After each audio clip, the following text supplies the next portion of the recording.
Good morning and welcome to Optilon's Supply Chain Conference. My name is Richard Markival and I am the CEO of Optilon. And it's a big pleasure for me to welcome you all to Optilon's 9th yearly conference. During the last years we have had different themes like supply chain visibility, sales and operational planning and service optimization. This year, the theme is improvements through innovations. And I'm so happy and proud to have speakers here today, like Lora Cecere from Supply Chain Insights, Rickard Andersson from Thule, Alberto Bonizzini from Danone, and we also have Joe Shamir from Toolscope, Don Hicks from Lamasoft, and Christian Aspelin from Insync and Mikael Sterner from Swedish Television.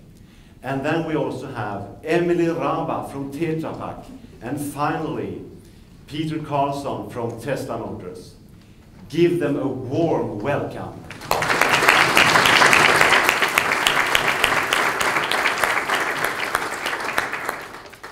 You know, a lot of people around the world have heard about Optilon's successful conferences. So this year we have participants from, listen, San Francisco, Ann Arbor, Boston, St. Petersburg in Florida, Milan, London, Bedford, Copenhagen, Horsens, Oslo, Drammen, Helsinki, Vilnius, Poznan and Moscow. Wow! A special welcome to you, our guests from far away. This place, Pibeska muren, has been a key party place since Count Karl Pieper bought it for over 300 years ago. So, welcome to the party. And I guess this must be the first time in 300 years that someone has had a supply chain conference about improvement through innovation here in this building. So, feel the history. And once again, welcome. Now it's time for me to introduce the moderator of the day, Optilon's Sales Director, Jens Stenqvist. Welcome. Thank you. Good morning, everyone. Welcome. I'm delighted to be your guide today. First, some practical things before we start. Regarding smoking, it's a non-smoking area, so smoking is downstairs outside. If you have a minor emergency, we have restrooms just outside of here and downstairs as well. If we're talking about the major emergency, we have emergency exits in the back end and on your left-hand side. Okay? Just some practical things about that. Now, if we look into the agenda, I think you all have this folder in front of you, yeah? If we move into the agenda for the day,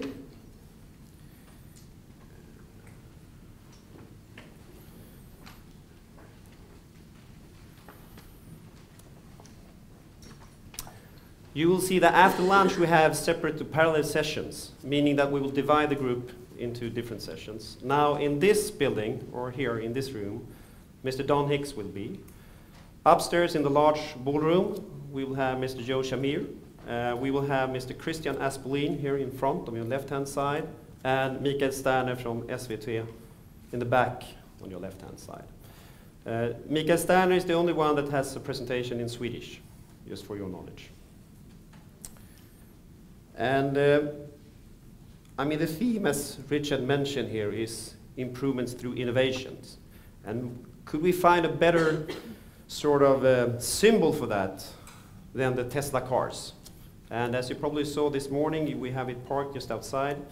That stand will be, there will be people in that stand from 12 o'clock today, so feel free to ask questions, sit, enjoy whatever you like from 12 o'clock today. Well, not when we have sessions here, of course, but in the breaks. What else? Well, finally, last but not least, of course, you have evaluation forms as well in your folder. And we will appreciate if you can fill it in and just drop it by this counter or table just near the exit from this room. I think that is everything regarding the practical stuff. We are a bunch of people here from Optilon. In the back row you see us, together with me and Richard. Feel free to ask us anything you like during this day. Okay, good. Now, with a background covering 15 years of business experience, 9 years of experience regarding software development, several years of working as an analyst for both Gartner and AMR, she has the basis for a unique knowledge within supply chain, covering both strategy, in-depth knowledge of methods and technologies. So we are very proud to present Lora Cecere as our keynote speaker. Welcome, Lora.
Works. Is that better? Yes. Awesome.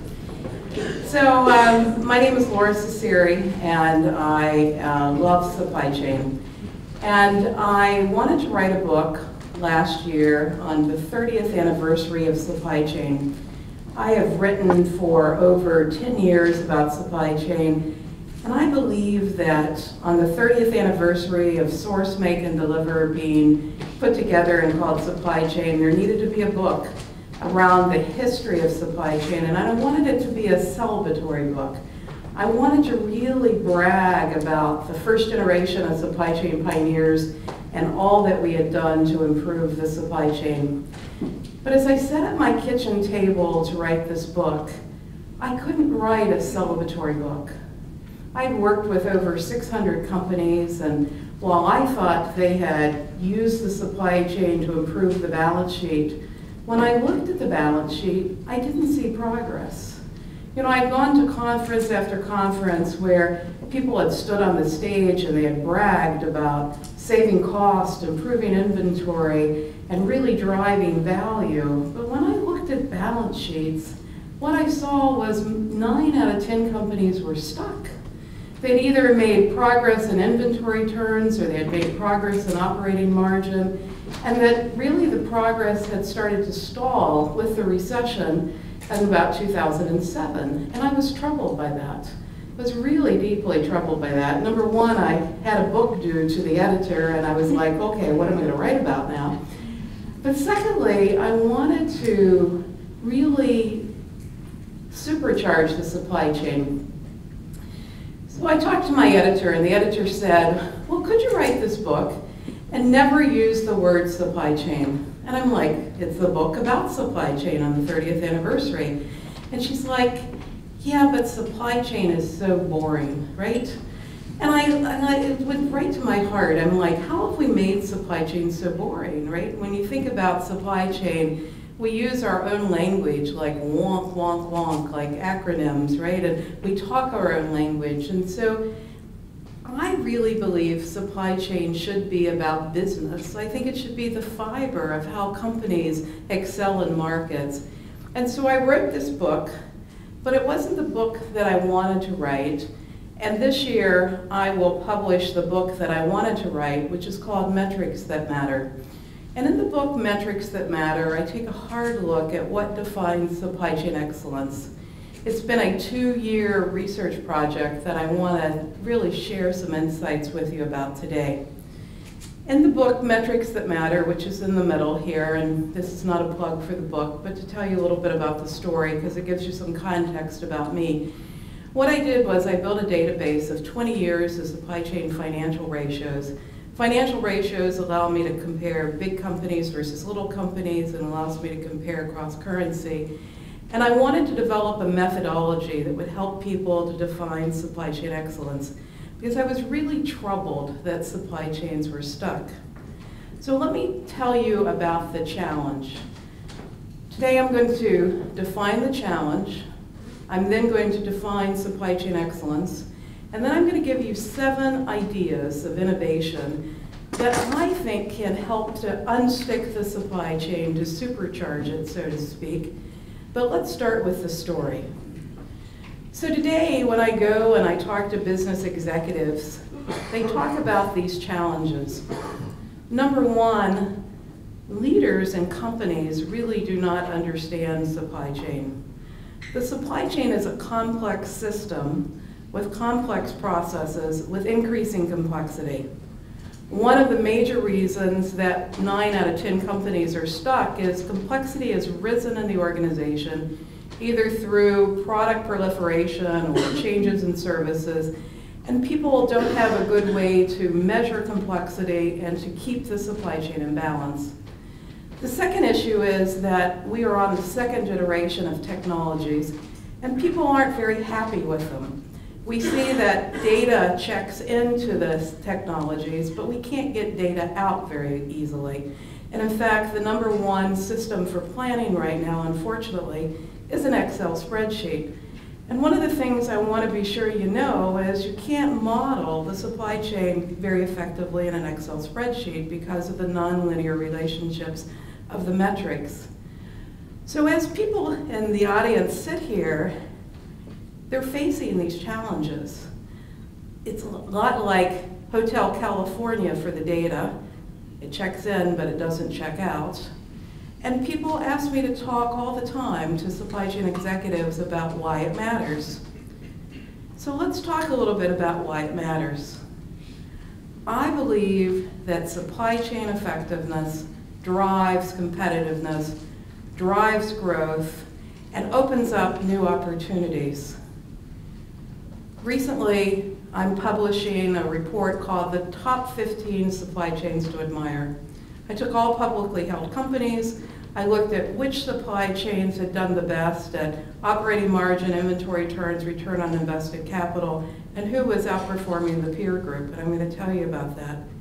But most companies are in this dilemma with this supply chains challenge. They're not happy with their supply chains. They see it as very traditional. They see it as very reactive. And one of the things I really want to have you embrace today is every time you hear the term best practice, you need to talk about history.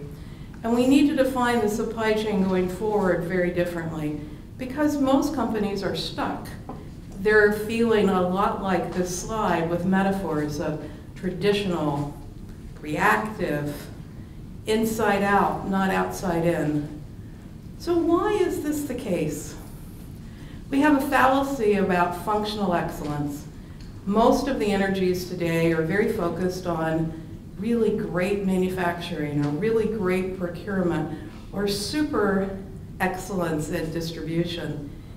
But what I found in working 6 years at AMR Research and benchmarking companies is when I benchmarked over 100 companies and I looked at who had the best cost in procurement or who had the best manufacturing cost or who had the best transportation cost, what I found was that functional excellence did not lead to the lowest total cost.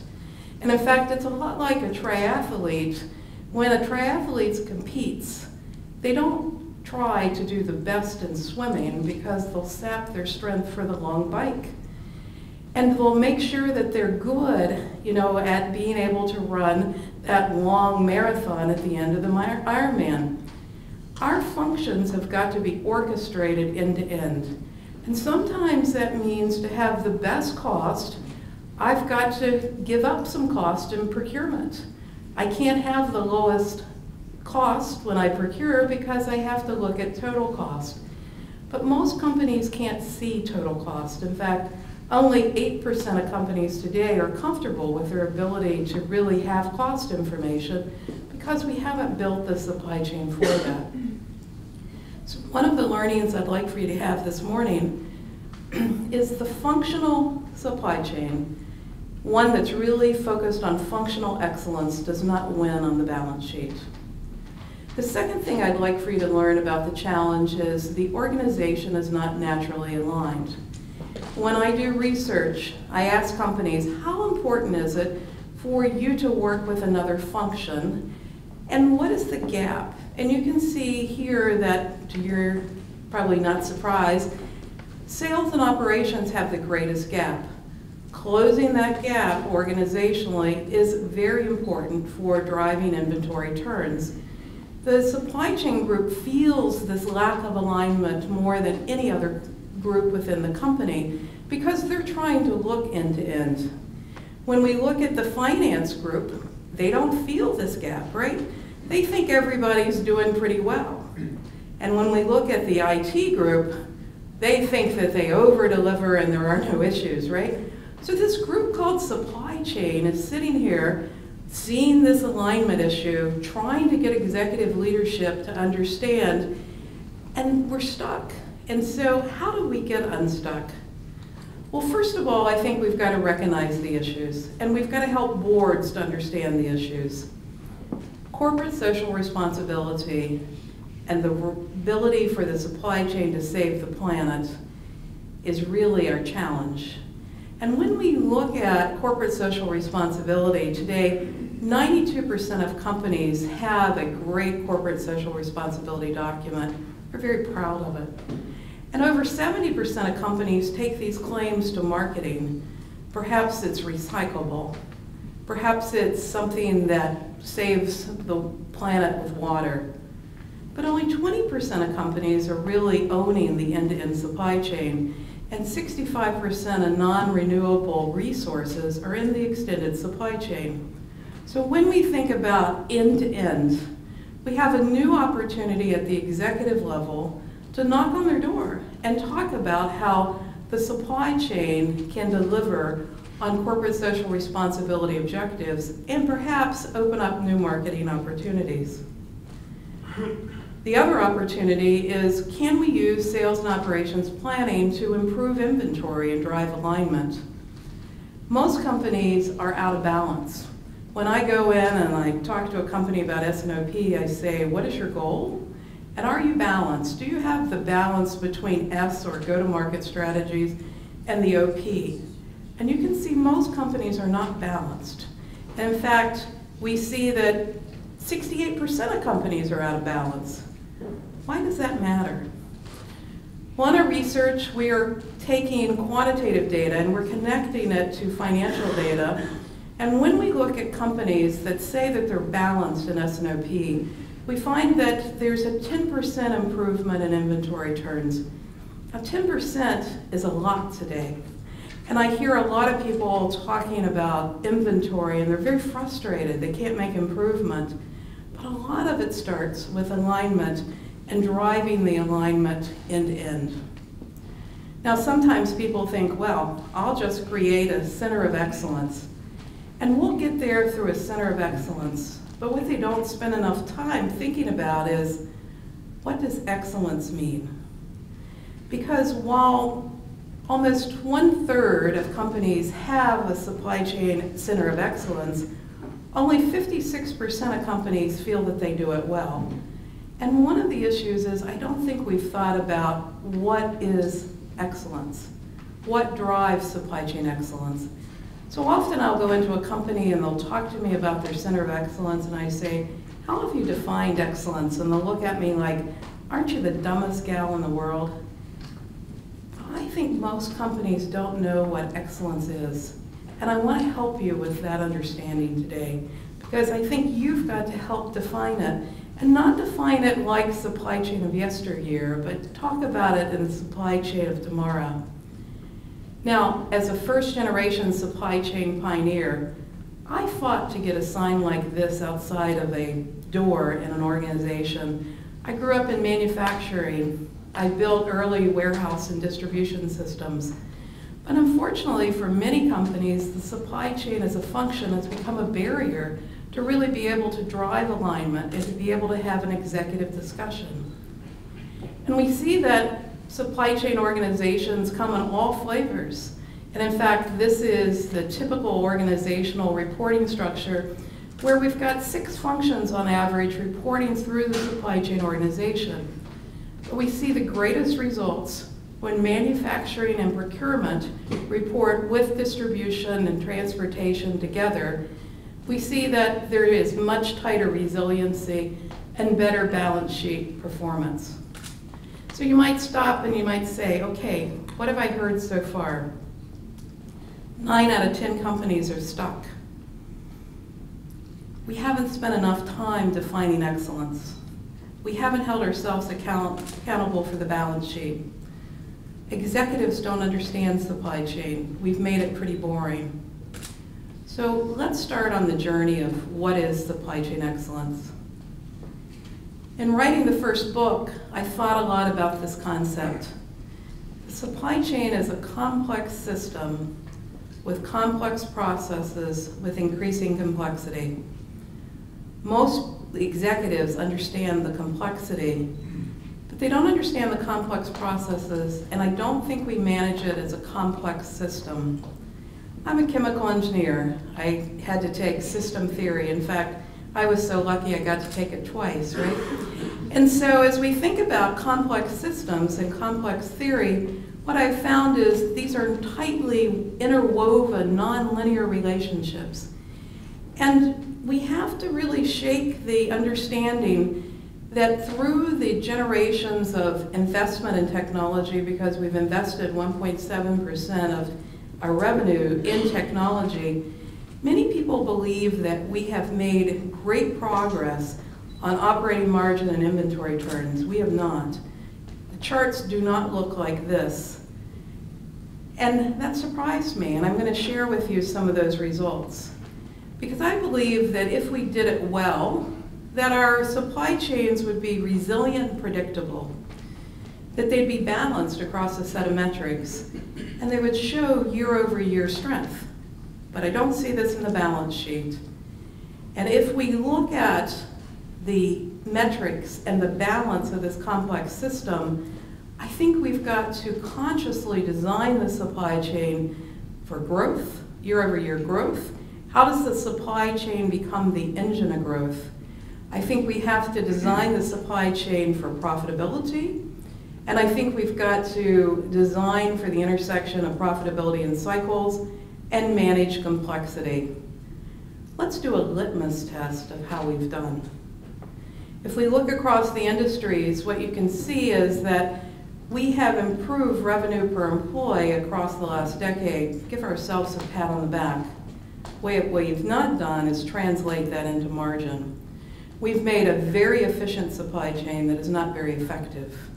If you look at the intersection of operating margin and inventory turns, most industries are stuck, but we've improved cash to cash because we've lengthened payables by about 35 days, pushing cost and waste backwards on the suppliers, which is an issue that we really need to come to terms with. And so as we think about how we make it more effective, the first thing we have to do is think about our project orientation. Most companies implement technology as a project. It goes like this. Let me have a return on investment. Let me talk to my financial board. Let me do a project. Let me get it started. And often we'll get that project started and maybe we'll see return on the balance sheet at the intersection of operating margin and inventory turns for 2 years. So in this data, what I did was I took publicly held companies and I looked at the period of 2000 to 2012 and I said, how many companies in the database were able to improve operating margin and inventory turns for 2 years, right? About a third. It's our project-based orientation. Then how many were able to sustain that progress for 3 years? Not so many, right? How many were able to sustain that progress for 4 years? Wow, very, very few, right? So I wanted to better understand this phenomena. So I put all the companies in a chart, and what we see is that in a recession, companies get very serious about supply chain. They'll pull up, and they'll really manage the intersection of operating margin and inventory turns. However, about a year after the recession, we'll see that, and then slowly we'll start to see the decay because complexity rises in the organization, and because we're not good at design, and because we're not really good at having those executive level discussions, we'll lose control of the supply chain and we can't sustain it. Our project orientation does not lead to value. Project A with a return on investment plus Project B with a return on investment plus Project C with a return on investment is not sustainable. Functional excellence is not sustainable. And so as a result, when I look at balance sheet data, and I took all the financial data from publicly held data, and I grouped it into columns based upon the complex system I defined as the effective frontier, and I start to map it. One of the things I find is when you look at the connection to market capitalization, which is the number of shares outstanding times the share price, supply chain excellence matters. So you can see inventory matters. We're not very good at it, but it matters. Operating margin matters. Return on invested capital matters. So I said, okay, let's talk about how we drive supply chains that can have reliable, sustainable results. Because what we have today, and these are what I call orbit charts, if I plot publicly held company results at the intersection of operating margin and inventory turns, I get charts that look a lot like what I see in an art museum. I love Chagall, right? These look like Chagall paintings. This is Walmart. Walmart has improved inventory turns, but has not really improved operating margin. We think of Walmart as a leader. Apple has improved operating margins, but not really improved the cycle times, right? We see this in the data, that most companies have improved one, but not the other, right? And then we get slides like this. Whoa, this is like Harry Potter's Wild Ride, right? This is Dow Chemical. Dow Chemical in 2013 is about at the same level of 2000. But look at that pattern, right? It looks like they were on a drunken stupor driving supply chain. Most companies look this way, right? Because we've not held ourselves accountable for the balance sheet. So when we're driving supply chain excellence, we have to really hold ourselves accountable for these patterns. The ability to have resilient, predictable results, to be able to drive for those best scenarios, is important. It matters to market capitalization. Here's Ericsson, right? Most companies look like this. They're not a controlled pattern, right? Now, Ericsson didn't do so well. Carlsberg, on the other hand, is Carlsberg in the room? Did quite well, right? And if you look at this pattern, that's a very tight pattern. They're one of my few companies that are making progress at that intersection of operating margin and inventory turns.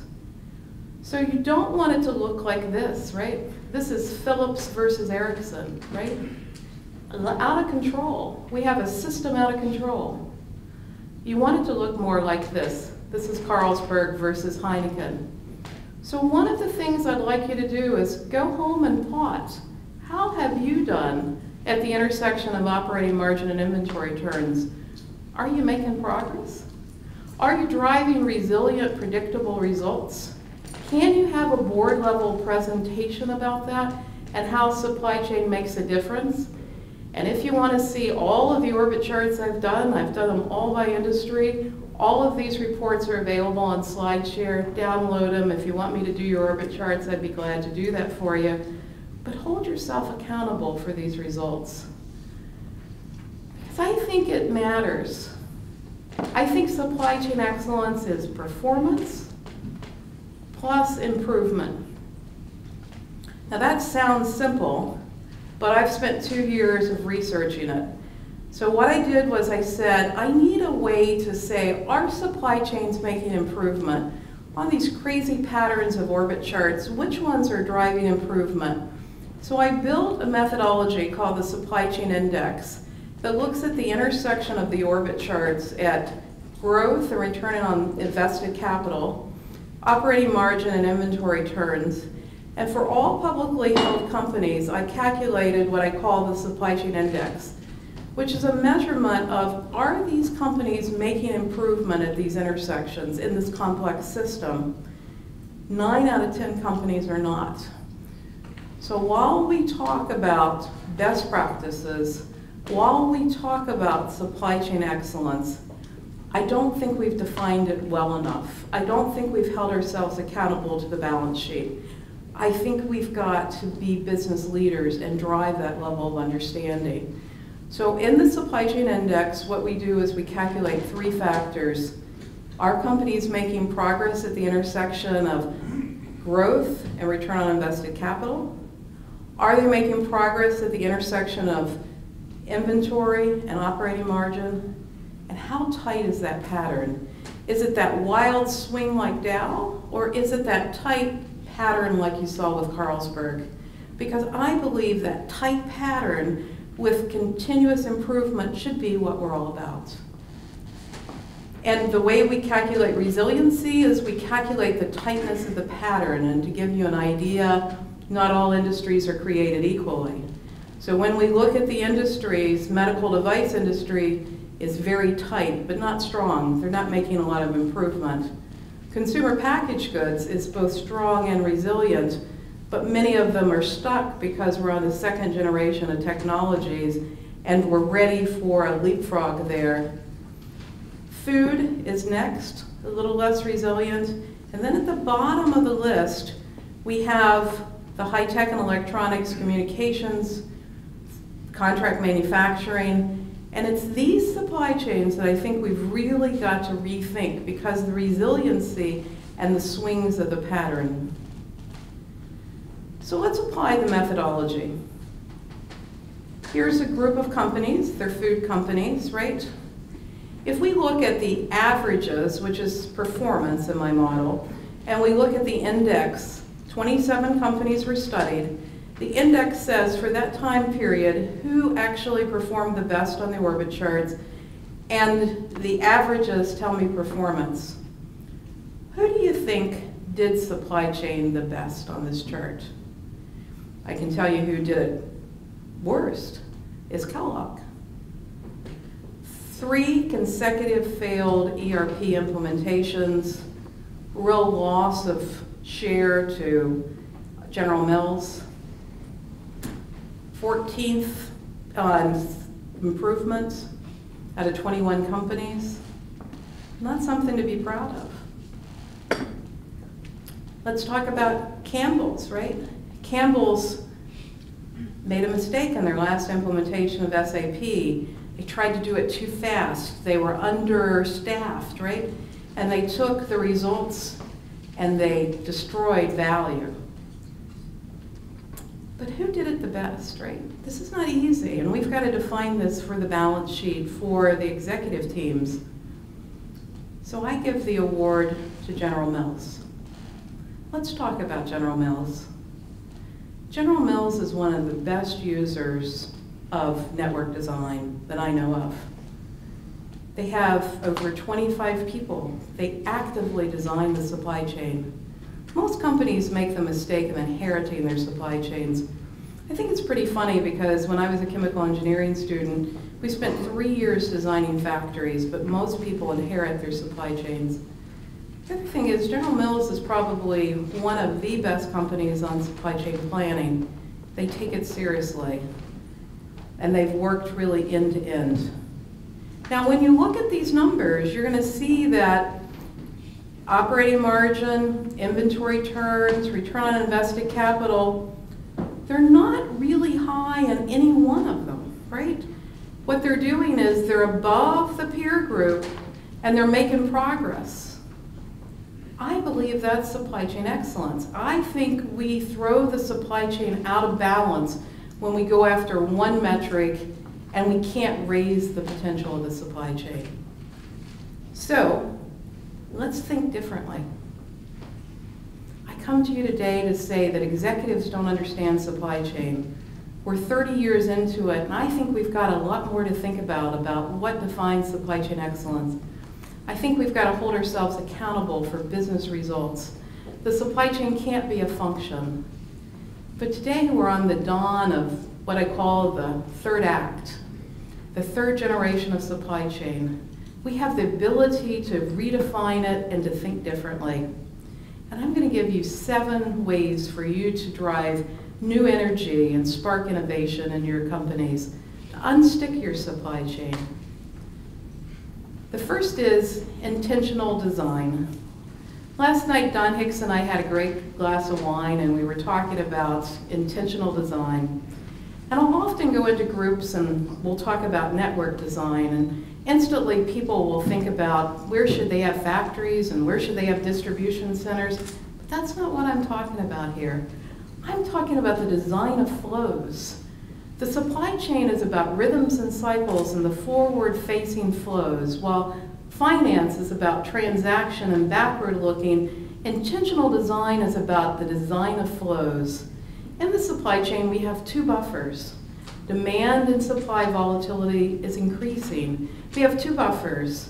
We have inventory and we have manufacturing. But many companies have given up the manufacturing buffer. They've either outsourced manufacturing or they've loaded their factories so high that they no longer have that buffer. So as we design the network and we're intentional about it, we look at what are those buffers? Not just what is the level of inventory, but what is the form and function of inventory? And where do I push and where do I pull? And how do I work with trading partners, right? So, you know, when I did some recent research on network design and how are people actively designing the networks, we've got a lot more to do here, because right now most people are very fixed on, I'm going to do design, but I'm really going to look at transportation lanes, or I'm going to look at manufacturing plants, or I'm going to look at distribution. No, design flows, design rhythms and cycles. Really start to look at not just what is the distribution footprint, but how could the supply chain operate with flows? How do I redesign the heartbeat of the supply chain? How do I design buffers for increased demand and supply visibility? How do I design for cost to serve? How do I really help to design to drive better supply chain performance? The first spark, intentional design.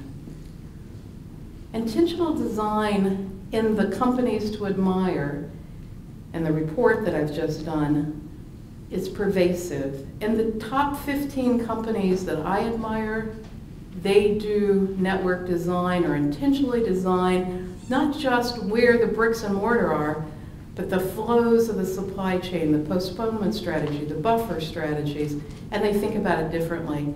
And they train their executives to think about it, because it's about forward-looking flows and rhythms and cycles. The second spark is, let's start with talent. Right now, we are forecasting in 2020 a 1.4 million shortage of people in the world that are supply chain leaders.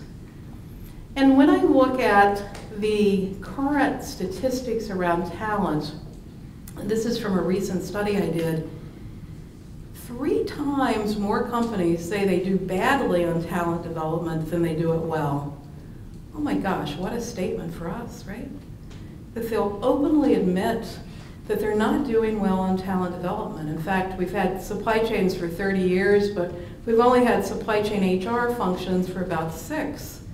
And so as we design the supply chain for flows, we've got to design the talent systems.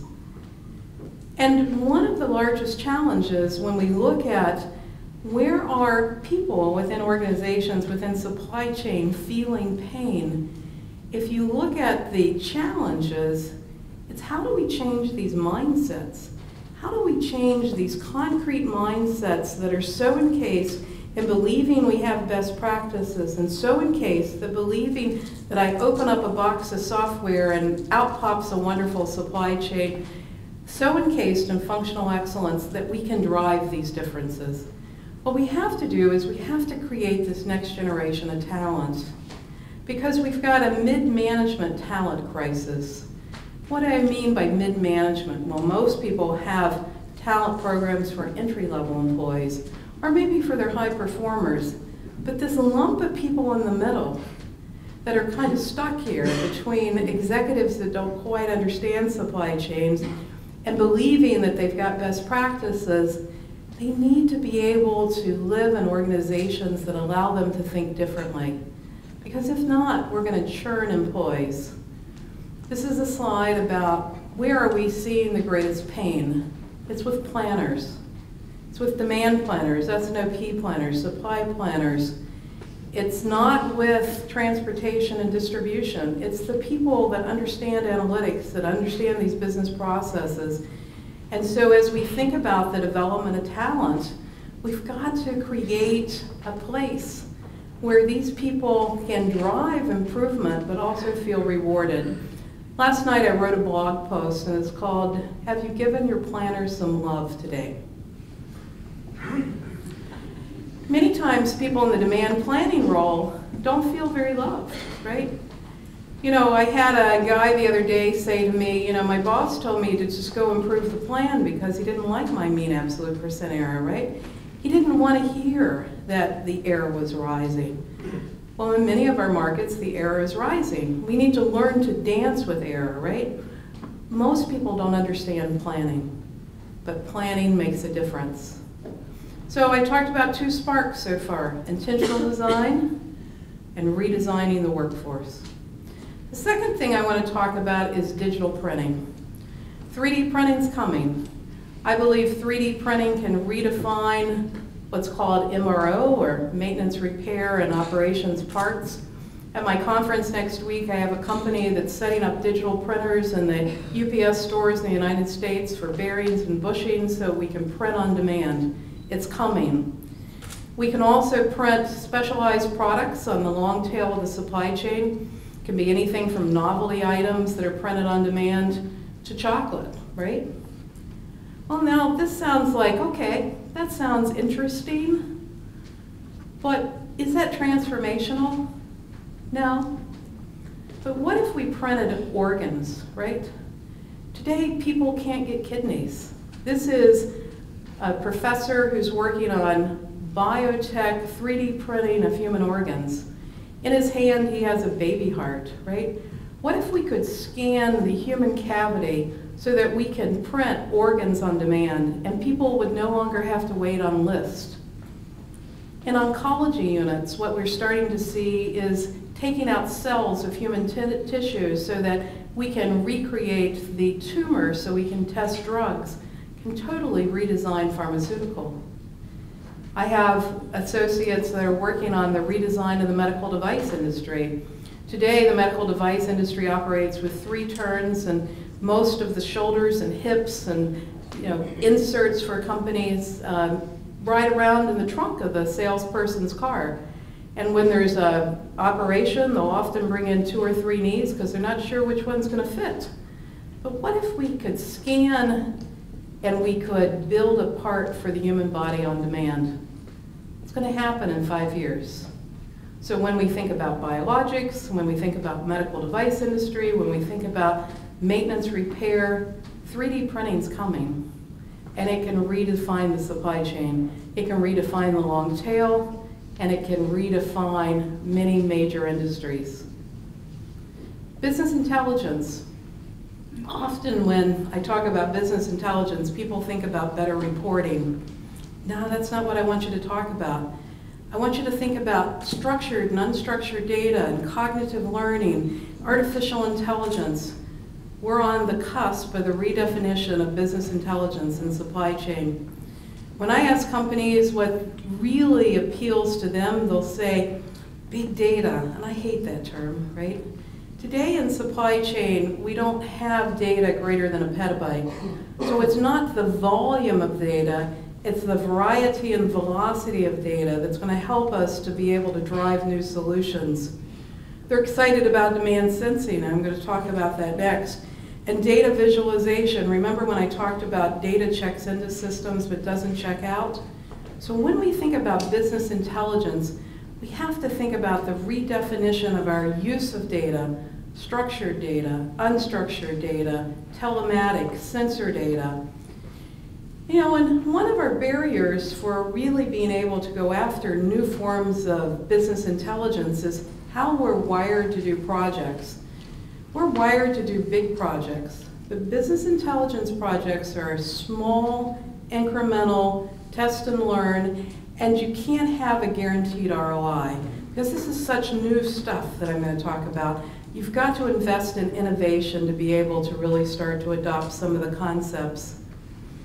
So when people talk about big data, Lora's definition is it isn't just about structured data, it's about unstructured data, it's about sensor data, and where I really want you to connect is with data variety and data velocity to be able to change your supply chain. Let me give you some examples. 10% of the products in the world are counterfeit. It's a tremendous brand challenge for us. In fact, Johnson & Johnson next week at my conference will talk about how do I manage counterfeit in the supply chain. As we think about chain of custody of products, and we think about positive scan, we are going to have to be able to attract data and be able to couple it with every channel and every movement in the supply chain to try to get chain of custody. This is a big data problem that's coming to many supply chains. And what about cold chains? What about temperature labels? And what about items that will be able to transmit, whether it's a temperature sensitive label or something that gives the consumer some indication if this product is good for them? The redefinition of products and wellness and freshness on labels and Internet of Things. And what about RFID on pallets? This is a case study where companies are putting RFID on pallets, which is a sensor problem, which is velocity. And today we throw away 1 in 6 chickens and about 1/3 of fresh vegetables. But if we could sense each individual temperature exposure of each individual unit, and we could look at the temperature exposure in trucks, and we could look at where are products the most temperature abused, so the yellow products here are abused, and we could, in receiving, take these products and stack them based upon what they experience in a truck, then we could better manage cold chains. We could better service these very temperature sensitive products that we see like in oncology drugs or very expensive fresh fruit and vegetables, redefining the cold chain. So big data, right? Next time somebody talks to you about big data, step back and say, how are you defining big data? Because I think the biggest opportunities are solving new problems on data variety and data velocity. Let's talk about my next spark. It's demand sensing. We built the supply chain to catch orders and shipments, and that's not very effective because as we get out into the long tail of the supply chain, because most of our products have proliferated, we have lumpy demands. So if you look at this chart, what we have are products that are not ordered very frequently and they're at very low volumes. Our traditional supply chain, where we wait to catch orders and we wait to catch shipments, doesn't allow us to deal with this lumpy demand. And the first and second generation of supply chain planning systems were very deterministic. And they will work in that bar that's on the chart where I've got very high volumes and I've got predictable history. But what about this long tail of new products or obsolete products? Doesn't work very well. And with the bullwhip effect, right, the translation of demand across the channel, what we do is we distort the demand signal and we amplify it so it's almost not usable because the average supply chain is 26 weeks in length. And I often say to companies in procurement, what if you paid based upon your ability to forecast, right? They look at me like I'm crazy, right? But Jabil will actually set prices based upon the brand owner's ability to forecast, right? Our ability to translate demand to suppliers is horrible. The waste associated with that is considerable. But it's because we're dealing in a supply chain that's really working on order translation. But if we could use new market signals, either social signals or market drivers, then we could better translate demand in big data and analytics. We can shorten this. We can cause the supply chain to not have this distortion. It's coming, and let me show you how it's coming. One of the first ways is through social integration, right? Now, when you think about social, many people will think about the social graph of who are they connected with, right? And this could either be business to business, or this could be, you know, in Facebook or Twitter. And so when you look at Lora, my social graph, I've got about 12,000 people connected on LinkedIn, and I've got about 5,300 on Twitter, right? And about 1,200 on Facebook. Connect with me, I'd love to connect with you. But that's not interesting, right? That's my reach. What's really interesting about me and about you is our interest graph, right? What are you interested in? I'm 60 years old. I had osteoporosis, 30% bone loss in my spine, and the doctor said to me, get up off the couch, Lora, and start working out. So I became a triathlete, right? Not very good at it, but I really love a bike shop, right? Everybody should market to me for great bikes. I'm a gardener, right? I love my garden. Every time I get a gardening catalog, you know, it's like nirvana, right? I am easy prey for everybody selling gardening stuff. Nike sends me special shoes with chips, and they track my running, and they ask me for input on their products, right? Because of my interest graph. Everyone in this room has an interest graph. Knowing the interest graph allows us to better sell to everyone. Being able to capture data from the interest graph is extremely important for demand sensing. Our supply chains are not wired to use this data. In fact, often people will say to me, well, it's in marketing, right? Break down those walls. Think about how you can use this data. I recently had a training session where L'Oreal came, and Barry Stewart from L'Oreal Canada started to break down those walls. And the first thing he did was he looked at ratings and reviews. This is from giantnerd.com. It's really one of my favorite websites. You know, it's a bike. And giantnerd.com, these nerdy guys compete to say who knows the most about derailleurs and backpacks. And they're smart guys, and they have reward systems for the rating and review. And if you have products in this particular category, you should be using these ratings and reviews. We can take all the review data, we can federate it, and we can take rating data. And you know how quickly it takes us to get market data from ratings and reviews? 24 hours. How long does it take us to translate an order into a demand signal for someone in this particular category? 3 weeks. So when you think about our ability to sense off rating and review data and unstructured data, I think it could really recreate the whole demand market. How do you use it? Well, why not use rating and review data as a causal factor? Why not start to work on unstructured data as sentiment data? This is a case study of Newell Rubbermaid. And every week at Newell Rubbermaid, they review all their unstructured data and their rating and review data, and they look at new product launch. And this was a case where They had launched a product that they were very, very excited about it. It was a product saver to basically make lettuce last longer.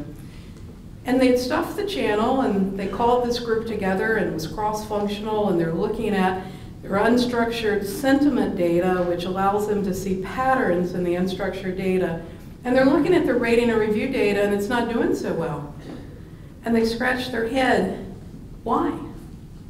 Now, most companies, when they launch a new product, they never look at the rating and review data in supply chain, and they never really look at the unstructured data and the sentiment data to look at demand sensing. And it's a challenge to be able to decide, how do I make that second product launch to go into the market? But no Rubbermaid, because they meet weekly to review this data, they could see this product was failing. What was the answer? Well, they hadn't trained the consumer how to use the product. The consumer was washing the lettuce before they put it in the container, and the product was designed for the lettuce to not be washed. So they launched a campaign to basically educate the consumer, and they saved this product. But this is demand sensing. This is sentiment. This is new forms of business intelligence. And what if we used emoticons as a signal to say, you know, on this product line, what we're launching, all you consumers, just tell me if you like the product or not. And based upon if you like the product, that's what I'll order. This is the Levi line. When Levi launches a product, they say, tell us if you like it. And then that helps us to drive how much to order and how to do merchandising. But it just doesn't pertain to consumer markets, right? It also pertains to business markets. We have the launch of the collaborative economy, where we have shared resources. So when we think about shipping, what we see are the websites growing and the models for collaborative shipping. I'm shipping something to somewhere. I have a truck. Replacing the broker industry, replacing the conventional industries on the collaborative economy. The ability to redefine transportation like Uber is redefining the taxi business. It's coming, right? So when we think about social and we think about business models, don't just let that data be in marketing. Open up those walls like Barry Stewart did at L'Oreal. Barry went to his marketing department, he invited all the digital guys in marketing to a supply chain meeting, and they brainstormed how they could use data, how they could see rating or review data, how they could review unstructured data, and how they could get better at sensing. On to my last spark. The last thing I want you to think about is, you know, our supply chains respond, but they don't sense. We've made efficient supply chains that aren't very effective. And we're on the generation of learning systems and the building of rules-based ontologies that can use structured and unstructured data. In fact, in my writing, I say that 5 years from now, ERP and APS will be legacy. That will be dealing with really rules-based ontologies that allow us to have multiple ifs to multiple thens and to learn as we sleep. And so as we look at rules-based ontologies and cognitive learning, this is actually a model of the enterprise. So what's happened is this is unstructured inferences about how data should work together. So think about master data. We hand code each of the master data elements, and as soon as we hand code it, it changes. Could we have a rules-based ontology that sits underneath the enterprise that allows the context of the data to constantly change? Yes, and I think that it's going to become mainstream in about 3 years. We're starting to see some very successful pilots. How we do master data today is not very smart. What about supply chain visibility, right? Today, supply chain visibility has very hard-coded if-then statements. But what if we had a learning system that as supply chains change, so perhaps drayage and ports changed, or perhaps a product cycle changed, or perhaps we see a transportation lane change, what if these learning systems could be underneath our supply chains to continually adapt and learn, unstructured and structured data together? So as you think about analytics, right? Because we talked about business intelligence. Let's just don't think about reporting. Let's think about the world of predictive, which is exception management. And by the way, only 8% of companies have what-if analysis that they're happy with. Let's think about this whole stack of how do I get good reporting, good visualization and descriptive? How do I really get smart about predictive and exception management?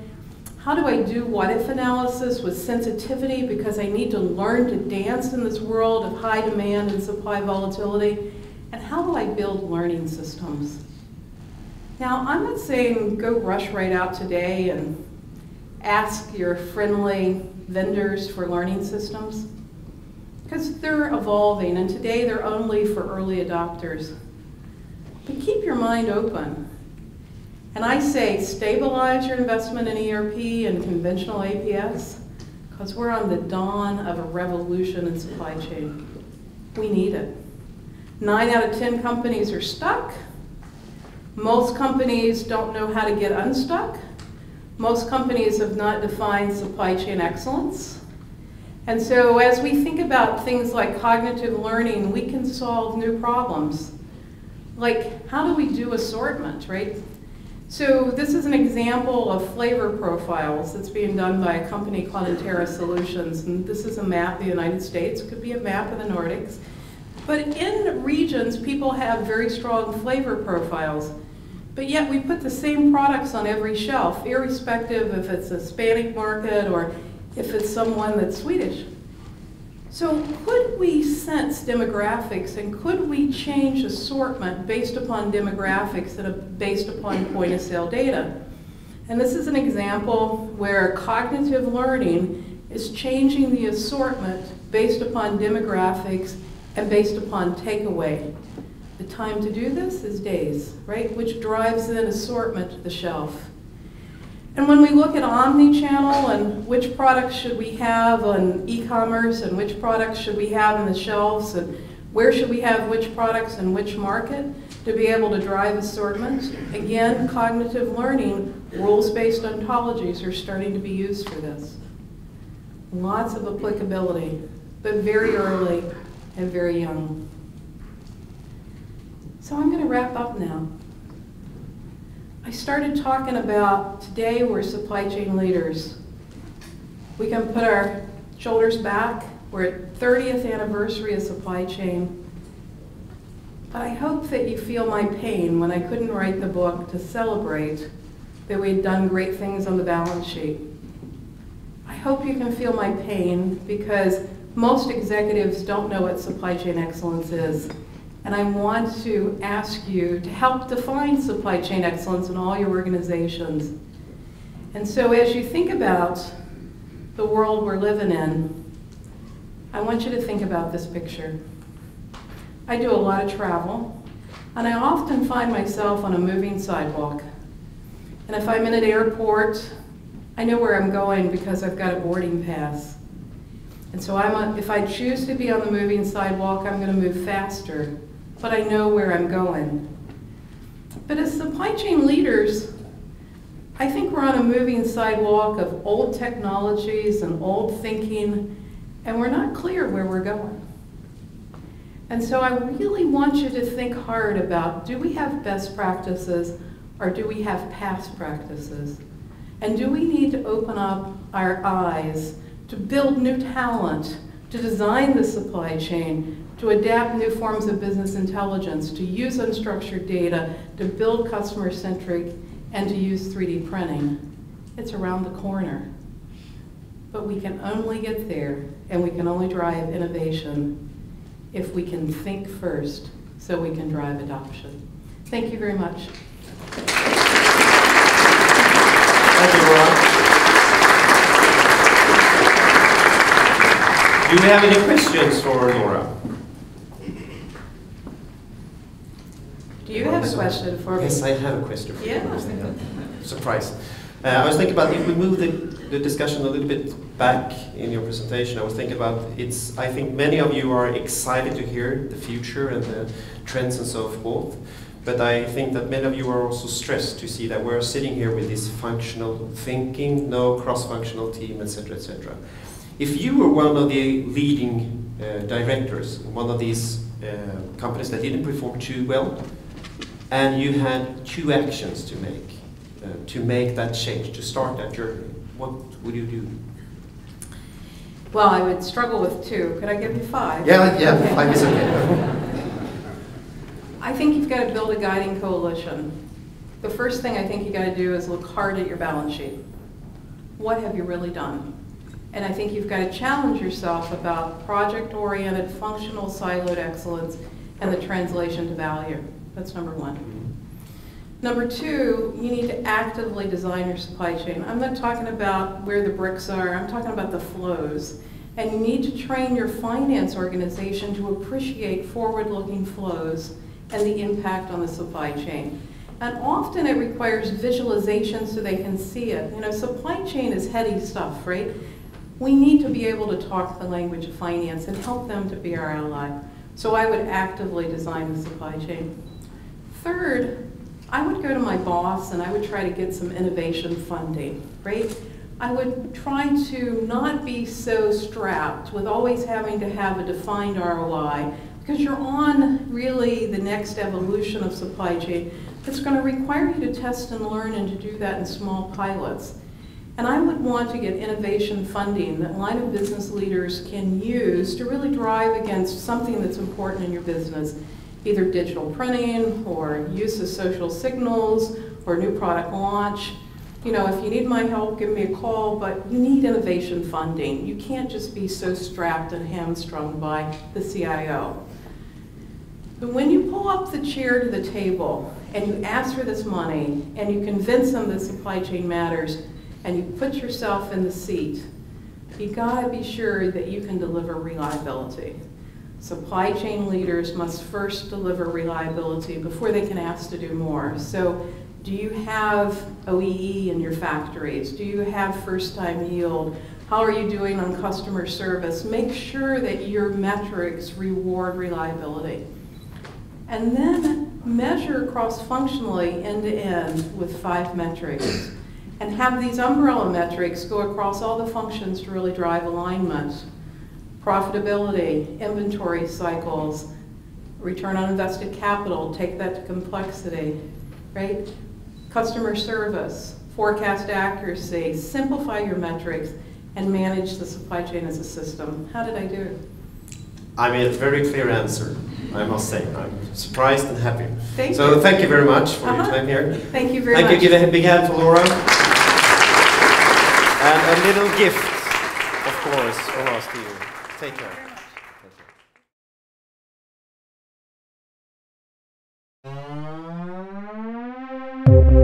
Thank you.